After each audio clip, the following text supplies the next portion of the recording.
Welcome back to Global News Morning. So good to see you. It's that time of week we check in with our good friend, Matt Lee, and that time of month where we recap the previous month statistics. Before we get into June statistics, explain just how large the Kingston and region is. It's very large. You know, we look at Leeds and Grenville, the Frontenac, all the Frontenacs, and Lennox and Addington.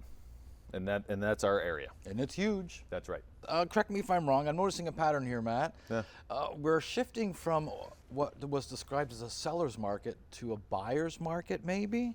Yeah, we're starting to see that in the stats a bit. You know, we've been sitting in the middle a bit, and now all of a sudden, if you look at the stats, that's what it looks like. And we'll see how it goes over the next couple of months. But we're starting to see more listings and starting to see a little less sales. And so the interest rates are doing what they wanted it to do, and we just have to carry forward and see what happens. Right. Well, first stat, number of active listings, a big jump in June. So if we look at it, we say 2021, there was 519 listings, and in 2023, there's 1,018. So we're looking at that number and we're saying, okay, you're almost double since the really busy time 2 years ago. So we say, okay, there's twice as many listings that people can look at, and it gives them the variety, and then we go from there. There are houses out there, there are listings available, that is for sure. Number of sales. Yeah. So if we look at this, the 2021, the numbers were low because 214 was what the sales were in 2021. There wasn't really anything out there to buy. I mean, if we were at 500 plus listings and 214, you're still selling 45% of what was out there. So that is one of these things that's a very tight number. You go to 2022 and you got 368 sales. That number's starting to climb.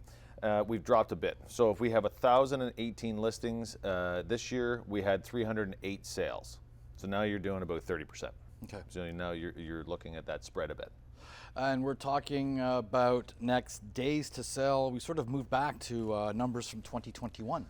Yeah, so we look at that and we say 2021 was 18, last year was 10 days, and now we're back up to 17 days.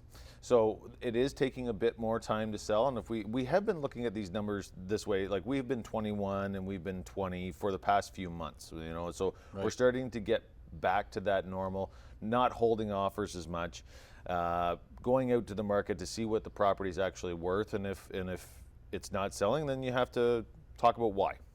In closed price to list price ratio, it's interesting. Not a whole lot of difference over the past 3 years for June. No, you're looking at it and you say it's 100% for 2021, it's 100% for 2022, and it's 98.3% for this year. So what that is telling you, though, is that there is negotiation happening that is saying that it's less than 100% as the average.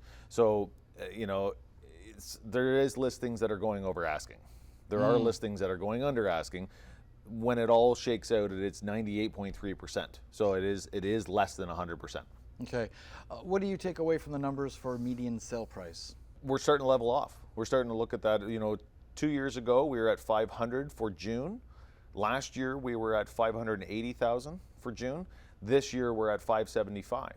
So last month, we were at 590. We were in that busy time, April, May, June, we're in that busy time.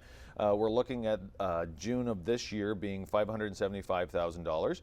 We have been between that $550,000 number to $600,000 number for a year.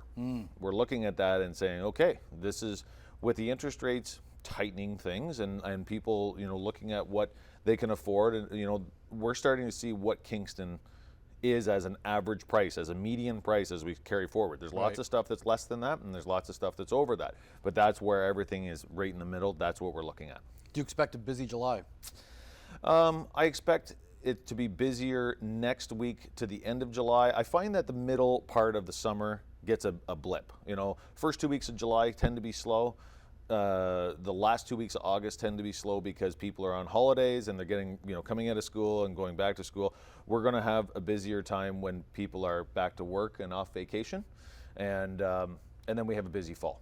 All right. Well, we thank you so much, Matt Lee. Thanks. Real estate tips brought to you by Matt Lee of Royal LePage.